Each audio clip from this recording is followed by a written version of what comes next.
everybody, and you are welcome to this Shabbat. We glorify the name of God, and we will exalt His name for His miracle and for His blessing, for bringing us to the day of Hanukkah. You know, we are going to celebrate Hanukkah later this evening in our synagogue, in our family synagogue, and we are going to rejoice and light all the Hanukkah, and then we are going to glorify the name of the Lord together, because I want to, my belly is running now. I want to do the yummy yummy together, you know, dance and glorify God for His blessing, His protection and guidance upon us all. You know, so the parasha of this morning is not a parasha Miketz. Parasha Miketz. What is the meaning? Miketz meaning at the end. At the end of 2 years to the date. Which date? At the end of 2 years to the date. What date are we talking about here? If you remember last week, it was the date on which the Pharaoh cupbearer left the prison. Joseph told him when he interpreted his dream for them. Remember, right? And the wine bearer, the bread bearer was hanged, while the wine bearer was released and returned back to his work. Right? Now, but Joseph told him, please remember me when you go out of what? Of prison. The man forgot him in prison. You see, when there is a saying that, why did I just bring this short story? Is because there is a saying that when someone suffers 1 million years of suffering, only 1 second of enjoyment will make you to forget all your years of suffering. This man was in jail, right? And Joseph interpreted the dream and said, please remember me when you go out. As long as the man breathed the air of freedom, finish everything, boom. Forget about the person that helped him to interpret the dream. It took another 2 years before he wouldn't have even remembered. If not because of the dream that his master, his king, Pharaoh, dreamed. Right? He would not even remember him. He would have remained there and rotting in jail. But for the work of God, for the will of God to be done, God made Pharaoh to have a dream. And his necromancers. What you don't know, you know the meaning of necromancers? Necromancers are those people that talk with the dead. They can go in trance, talk with the dead, and get information from the spiritual world and come and tell you. And his wise men, all the sages of Egypt, they couldn't remember it.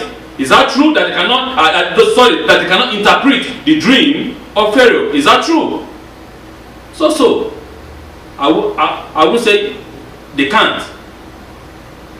I won't say so. But God Himself, the Almighty God, blindfold all their mind so that they cannot interpret the dream. You see? See, you can have your power, you can have everything. If the power is, God control both the positive and the negative. He is in control of them all.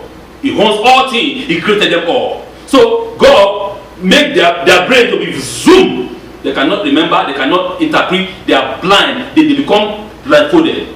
Even though they go to their trance and do jiggy, it never worked. But it is time. The time of Joseph coming out of prison has come. You see? So what I'm saying is that your time, our time, will never bypass us. Never. Because your time will never bypass you. Your time of blessing, your time of glory, your time of exaltment will never bypass you. God will bring you out and you will shine. Just like Joseph, just like God brought Joseph to shine. So this is the most important thing I want us to get from this morning message. Okay, please. I subtitle the message of this morning: ego versus soul. No, the soul of a man. The ego versus soul. That's why I subtitled the message of this morning. I want to say something about ego. Ego is the ruling mind. Okay? And soul is the intuitive mind. They are different. Ego, the ruling mind, things is throwing out reality. It doesn't want to believe in reality. He wants to the ruling mind. he doesn't want to see the truth. He's convinced in his own what phantom, you know, in his own acadabra, or what they say. So in his own imagination, not the truth. To him, he want to say that is his own truth. That is ego. Okay, ego of a man. And let us see what is the soul, the intuitive mind. The intuitive mind is your gut feeling. That gut feeling that it is beyond your brain. You just feel that this is right. Nobody tells you. It's just unconscious. It's beyond consciousness. You just believe that this is true, and it is true. So everybody has a gut feeling. Everybody. It's just that before something happens, you have a feeling. This is it. See, so this is what it bypass all the logical. It bypass all the logical arms of the mind, of the brain, because you like to do what, to analyze, analyze. Let me break it down. But gut feeling is beyond that. It's very, very deep. Okay, so we are going to start now. Torah is a roadmap of the human quest for holiness, or rather, wholeness. Her character and images are aspects of our own psyches. In this Sidra, Pharaoh is the ruling mind, the ego, okay? And Joseph is the intuitive mind, the soul. Separated from each other, the one is hunted and the other wrongfully imprisoned. United with each other, they hold the key to personal and planetary transformation. Pharaoh has a dream. He stood by the river and saw 7 healthy cows rising out of the river, only to be eaten by 7 hill cows. 7 ears of grain, healthy grain, swallowed up by 7 lean ears of the same grain. Pharaoh dreams of the impermanence of all things. He is haunted by the inevitability of old age, of sickness, and of death. Let me break it down, okay, one by one. Pharaoh is the ego. The what? The ruling mind, the ego of a man. While Joseph is the intuitive mind, the soul. They are both separated from the beginning. Okay? And the soul is imprisoned in the ego. Okay? The soul is imprisoned in the flesh. Because for the ego to be able to rule over it, but the soul is eternal. The soul knows all truth. The soul, where is the soul? The soul is from the Holy One, blessed be He. The soul knows all truth, but the ego is fantasy. Okay? Only fantasy. I want to be the king. I want to rule. I am God. Nobody like me. I am eternal. You remember? That is what they called the king of Egypt. Pharaoh, the son of God. You see? Some people calling Jesus Christ the Son of God. It's not from today. Pharaoh, to their tradition, Pharaoh is the son of God. He is the one. Is actually God incarnated. In him, Pharaoh himself is God. So people come and saying a man is God. It's not from today. It has been for thousands of years. Nimrod was God in their times. See, so you see, this blah blah blah is not from today. But we know the truth, that we have only one eternal God. And God is not a man. I will never be a man. Because it said in the Torah, I am not a man. I don't have flesh and bone. I'm not a man that will lie, or the son of a man that will repent. I am God. I'm different. God is a spirit, is energy. Okay? So this is what we are going to discuss very, very, very plainly. this morning.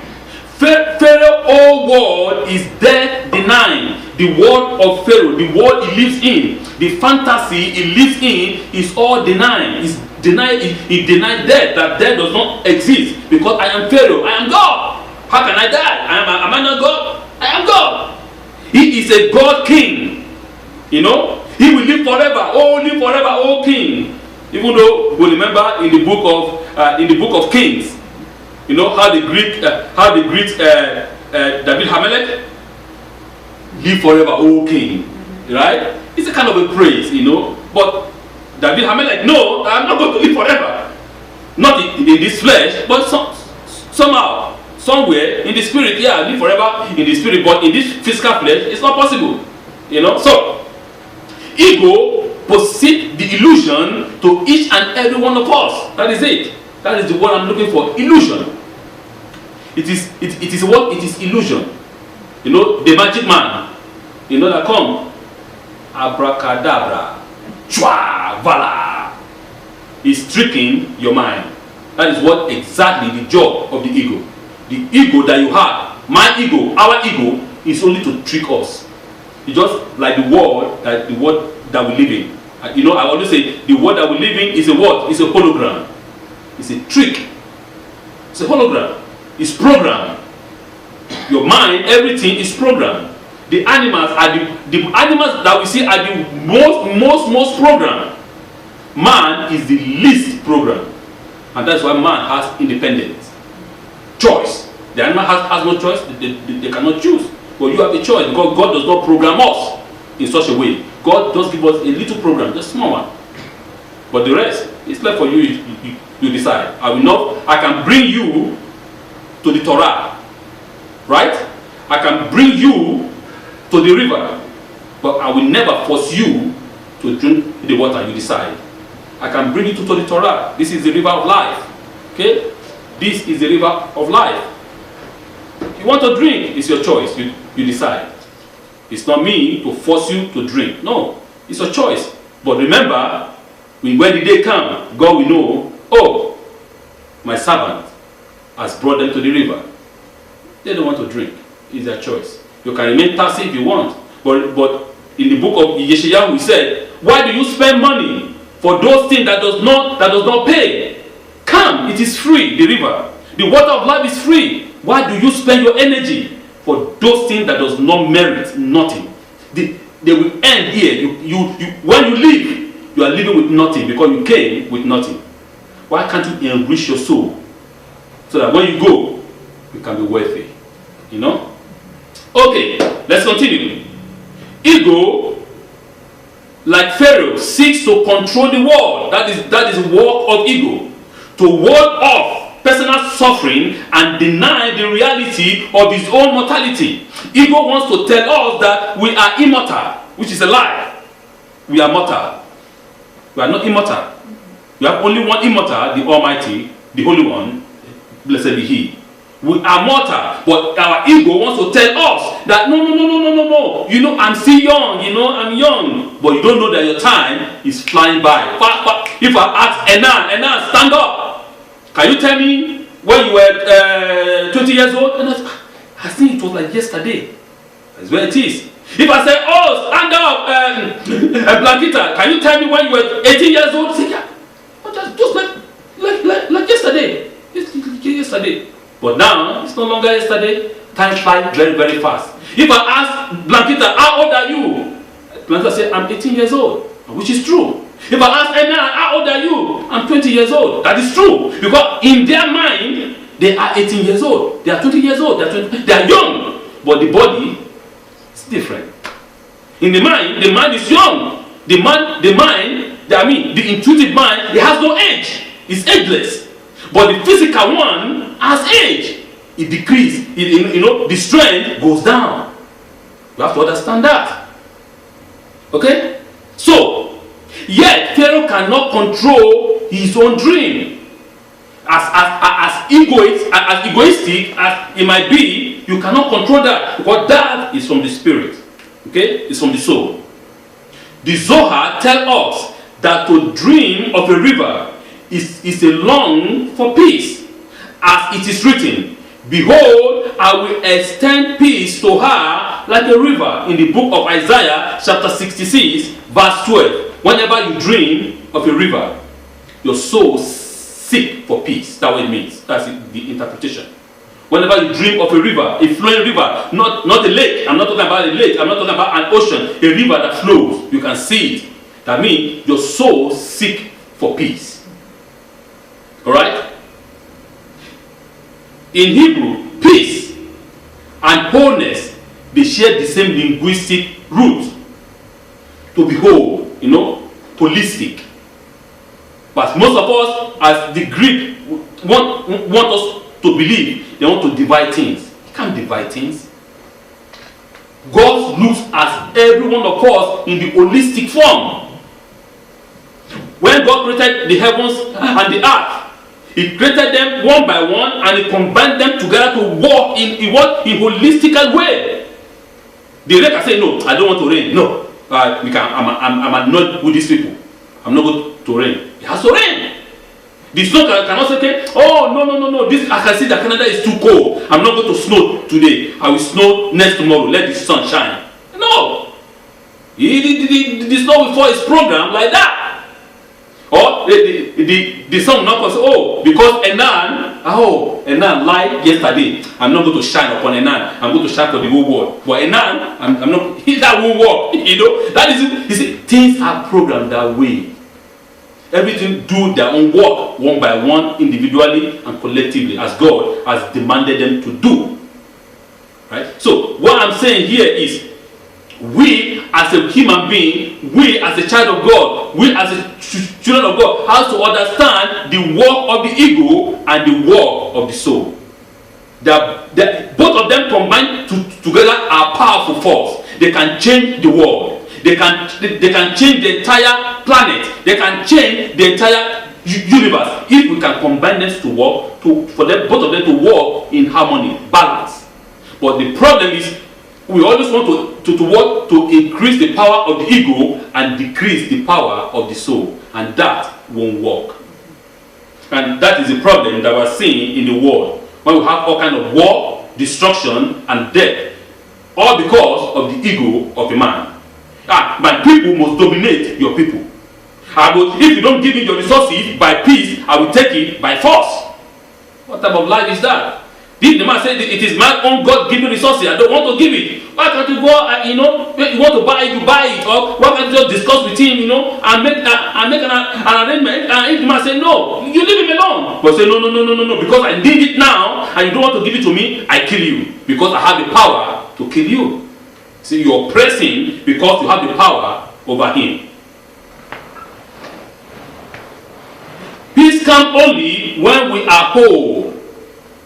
Being whole means embracing the flow of life from to death, and accepting the ego-own transcends in the process.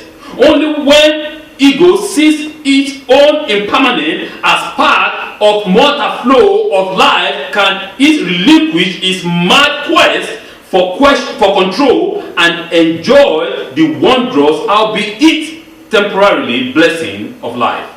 What am I saying here? Being whole means to embrace the flow of life. We are not people that is blind or illusion. Say, oh, death does not happen. Oh, you are living eternally. You are wasting your time because death will happen. For God has commanded, from the soil you came, there you return. God will not change that. Right? He will not say, okay, no, I change my mind. No. That is commandment, and his commandment hold. When he wants to change that, he change that. Sometimes he changes on individual. If he wants, that is his choice. Because he's God, he can do anything that he wants, right? He's God. So here, once the process of peace is for us to embrace the wholeness of life from birth unto death. And remember, death is not just that dying. Death is a kind of transcending into a new world. Your energy, the energy that God has given to you, that soul never died. Understand that its energy never died. It transformed to another form. It is this one that is taken from this place that goes back there. It's a manure. It goes back. But it is surprising that many people concentrate 100% of their life making this to look shiny. But the one that they're supposed to feed with the bread of life, they stab it like the 10th ear of the one that Pharaoh, or the 7 skinning cow that Pharaoh saw in his dream. That's how some people treat their soul. They are only see me, you know, let the whole world see me. I'm the most beautiful in the world. They can. So some of those celebrities, I have read that some of them, the amount of money that they insure some part of their body, you say this is insane. Some of them can insure their eyes, only eyes, not the entire part of the body, their eyes with hundreds of millions of dollars. Say, because my eyes is a green eyes, or my eyes is a blue eyes. I want this eye to be like this. If anything happens to my eyes, the insurance has to pay me back the money. If I have a little thing like this, the insurance will cover it. Stupidity. Do you insure your own soul? No. We have time to spend for our body, but we don't have time to feed our soul. On his own, ego cannot grasp this. Ego cannot grasp this understanding on his own without the mind assisting it. Yet, all of Pharaoh's magicians and sages fail to satisfy Pharaoh's desire, to satisfy Pharaoh's interpretation of the dream. Maybe they have told him, oh, this is it, but in the inner soul of Pharaoh, he knows that their interpretation is not right. They might have come because if they come, the magician come or the necromancer come, the king is calling you. The king is to the Egyptian is God, eh? They come, they shake like this and they say, oh, I have this dream. Well, what is the meaning? And you say, oh, king, I don't know. Oh, you don't know? Why are you my servant? Why am I paying you? Why are you enjoying all my meat, all my food, everything? And you don't know? You are telling me you don't know? I hang you. I don't need you. I don't need you. I hang you because you are non-entity to me. You are no use. I don't need a thing that cannot be useful. I don't need you. For you to know how harsh some of these kings are. You see that the cup bearer did something that was wrong. They took him and throw him in jail. The bread bearer did something. They took him and they hung him. They are very strict. So the magician will be afraid. Oh, this is the interpretation. Oh, they're just lying to him. But in his soul understand that all their interpretation was lie and wrong. He was agitated within him. He wanted to know the truth. He wanted to understand the interpretation of this dream. Before the cupbearer came and said, oh, I remember my sin. There was a boy, a Hebrew boy. He didn't say a Jewish boy, because there was no Jewish at that time. He said, the Hebrew boy. I understand. I was a Hebrew boy that was with me in the jail when my Lord the King got angry with me. And me and the one that bear the bread, or that make the bread, and at the same day we had the same dream. Mine interpreted, and the way interpreted it was so. And the other one, the way interpreted it was so. It was hanged. This guy has the spirit of understanding. He has divine wisdom of God. Maybe you can try him. And the Pharaoh said, oh, bring him up. Bring him up. Instantly, bring him up. And they brought Joseph before him. But before they brought Joseph, something happened. Let us see what happened.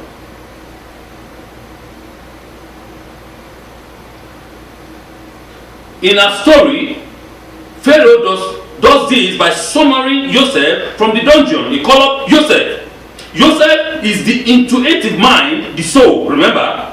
The soul knows the impermanence of all things. Remember I said the soul is from God. He knows all things. The soul knows all things. He sees all things. When we sleep, just to quickly add, when we sleep and you have a dream, how do you understand the meaning of a dream? Where do you have that dream? Where do those dreams comes from? I mean a divine dream. I'm not talking about just ordinary dream of what you are seeing. I'm talking about divine dream. Where does it come from? Remember that when you sleep, right, your soul returns to where it comes from. Well, where it comes from. That is from God himself. Every soul is recharged every day. your soul is recharged. It needs recharge. It's not eternal energy like that. You have to recharge. You have to go back there, recharge, and come back. Right? So when it goes up to go and recharge, okay, it sees. So it's an energy, it's a force, it's knowledge, it's wisdom. You understand? It's the thing that it sees while up there, some is very sharp. So when it comes back, you remember them. And what you see up there is what is going to happen in the physical life. For the spiritual, control the physical. That's when you talk about divine dream. And so this is what Pharaoh saw. Oh, he couldn't understand it. So now he needs the intuitive mind to interpret that dream for him. Because the ego is giving him fantasy. It's giving him illusion. And he said, no. Because if I don't understand this dream, I know the terrible thing is going to happen. You understand that in his soul. The soul is warning him that something terrible is about to happen. You have to do what? Decode this message. A dream is a code. And you have to decode them for you to understand what it means. So, the soul knows, okay, as I said, it is imprisoned in ego. I mean, the soul is imprisoned in the ego, just as Joseph is imprisoned in the dungeon. In order to keep its wisdom from spoiling ego's illusion of immortality. But the illusion fails to bring peace, and Pharaoh is forced to turn to the prisoner for help. Pharaoh, with all his ego, how can me, the king of the world, just like the president of the United States. Now, I'm the king of the world. At that time, Pharaoh was the king of the entire planet. For a prisoner to stand before me is an insult. That's what the ego will say. All other kings, they come and bow before me. All other rulers, they come and bow before me. How can a dirty prisoner come in? That is nonsense. But it has no choice. The ego has no choice. Because if it can continue to do like that, it is going to go into doom. It has to come down from his high lofty throne and accept the unacceptable. That if he does not interpret that dream, his people are doomed to death. And so therefore, for him to accept that, he has to accept the prisoner standing before him to interpret the dream. Joseph is brought out of dungeon, cleaned up, made presentable to Pharaoh, and so Pharaoh can converse with him. In other words, the insight of intuition have to be voiced in a way that ego can understand. Ego, remember, does not understand anything. Ego's life is all about illusion. The soul, the intuitive mind, understands all things. And so for the soul to be able to convert with ego, they have to present the soul nice shirt. Cut the hair, in prison, the hair is like a madman.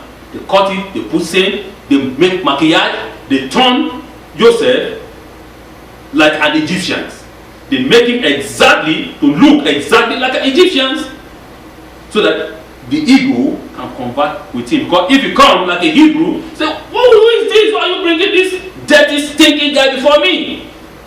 Right? So the ego has, the intuitive mind, the soul, has to be dressed up like ego. So that the ego, they think that they are of the same level for him to convert together. The ego has its place and it must be honored. The ego has its place. Yes, everybody has an ego. If you say you don't have an ego, then you're not a human being. Each and every one of us have an ego. But the problem is when we misbalance them. That is where the problem is. Everything has to be balanced. As God has created all things, everything is balanced before God. So we have to balance our ego with our intuitive mind, with our soul. If you take care of the soul too much, and your soul is the fattest soul in the world, and you deny your body all the necessary nutrients, the soul cannot live without the flesh. I mean, it can live without the flesh as an energy, but you need the flesh to carry it. So everything has to be balanced. You can't just say, okay, no, I'm not going to eat, I'm going to fast for the entire day of my life. Then you have a problem. The maximum, even though the maximum day you fast is 40 days and 40 nights of all our holy one. If you I want to fast like 10,000 years, you continue, it is your choice. The body needs to be taken care of. Please understand my message. Everything has to be balanced. The body has to be taken care of, while the soul also has to be taken care of. You cannot abandon one over the other. You have to balance them up. Everything that God is talking about is all about balancing. It's not about extremism. God does not like extremism. God hates extremism. We have to balance our activities, our days. God said, you know what? I give you 6 days. Do whatever you want to do on 6 days. But one day, for me, is that too hard? Man has 6 days. And God himself has only one. Is that too much for you to give God? Balance things up. Have the time to calm down. Meditate. Right? In your mind. Calm. You say, today I'm not doing anything. I just want to do nothing. I want to have today for myself alone. No children making noise. No, I'm not going anywhere. I'm not going out anywhere. I want to just relax and read the Torah. Understand the Torah. I just go to relax and meditate in my mind. I just want to relax and think about what is positive.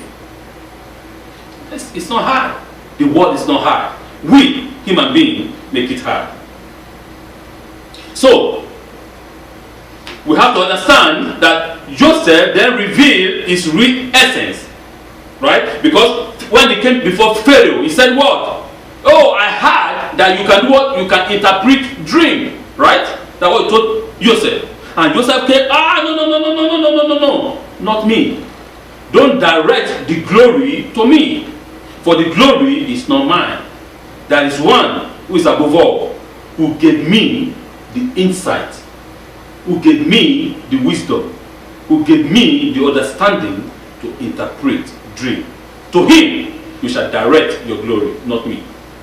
See, we as a human being, as I always say, the day a man will take the glory of God, the day that man died. That is it. You cannot take the glory of God. No, the glory of God is not for man. As God said, I will never share my glory. Never. God never shares glory. In that, God is extremely strict. God does not share his glory. No. All glory, honor, and majesty be unto him, the Holy One, blessed be he. See? You cannot share the glory of God. And Joseph understood this at the age of 30. Can you imagine? That means that Joseph went through all this ordeal in order for him to become a man. Just like his father before him. Abraham went through a lot of ordeal. Isaac, the same thing. Jacob, the same thing. So it is like it's a generational thing. It's like it's in their DNA. And God is telling each and every one of us this morning that each and every one of us has our own temptation and trials. We are undergoing a lot of things, issues that you might not tell the rabbi, that you understand within yourself. But God is saying, do not give up. Do not give up, but continue in the path of justice. Continue in the path of the Torah. For in due season, God will reveal unto you his glory. This guy, Joseph, might say, you know what? But I believe in God. I go to the synagogue. I read the Torah. I give God one day. I do everything that God asked me to do. Why am I still in jail? What did I do wrong? This woman even lied against me. It is not even true. I didn't deserve this, oh God. Why do you abandon me? No. Joseph, the young man, does not see it that way. He was looking from another perspective. He knows that if anything that happened to a good man happened for a reason. He knows that I didn't commit the crime that I am accused of. I didn't do it. It's not because I'm afraid of my master. No. It's not because the woman, she's not beautiful. No. But because I cannot commit this sin against God and against man. That's what he said. I cannot do this. I cannot commit this sin against my God and against this man who is good unto me. This man is a good man. Why do you want me to commit this sin? I was put in jail because of that. You might be experiencing a kind of problem because you decided not to follow the multitude.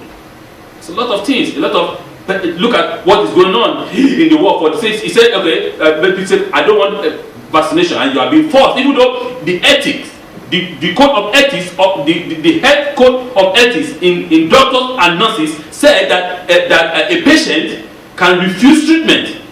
It is the choice of the patient to say yes, I want to be treated, or no. So now, where is that code of ethics? When the government said that all of you have to be vaccinated, if one of you say, I don't want, you leave him alone. It is his choice. Leave him alone. He doesn't want to be treated. It's his choice. Whatever he sees, let him face his own consequence. So this is what I am saying. You might be facing all these things because you are not vaccinated. You cannot go here. You cannot do this. You cannot do. Come on, it is nonsense. It's rubbish. But God is saying, keep faith, stand firm. For your salvation is at hand. And Joseph understood this principle at the age of 30. So I'm going to stand firm, and I'm going to see the salvation of the Lord. And he actually saw the salvation of the Lord. Remember, ego is the ruling mind. It gives you what? Illusion.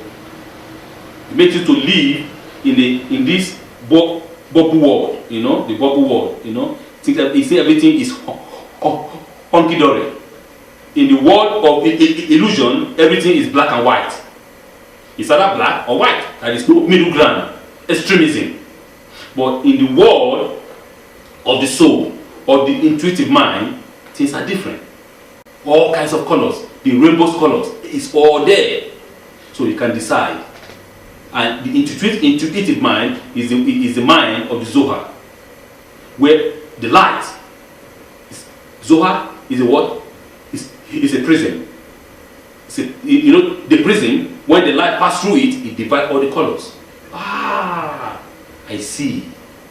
This is red, this is yellow, this is purple, this is pink. But before I thought it's black and white. It's not black and white, my friend. It's not black and white. You can now understand and say, I see the colors. So this is what God is trying to let us to understand this morning. Don't allow your ego to overrule your intuitive mind, your soul. Always make sure that they are both balanced. Always balanced. You follow your gut instinct. They never lie. They never deceive you. I'm telling you. Follow it. If God said, I have chosen you to be my daughters, to follow the Torah Blanketa, follow. Do not forget. If God said, and now God has chosen you to follow the path of justice, follow. Consequence will come. Don't forget, there will be a lot of consequence from the left, from right. Oh, he think he's better than us. He think he's righteous, or she think she's the holiest person. Continue on your own way. Don't look, because if you look, you might fall. Because am I like this? And you begin to second guess yourself. And the Torah said, the sin of a doubter is like the sin of a witchcraft. Can you imagine that what God qualified the sin of a doubter, one that doubts itself or himself or herself? If you doubt yourself, your sin is like a sin of a witchcraft. So you don't doubt yourself. Just follow your God instinct. Follow it until the end. Me, I follow mine. God said, do this. I do. I don't look left or right. And in that case, I'm a one way man. My wife sometimes said, why are you? I said, I don't explain. This time, no explanation.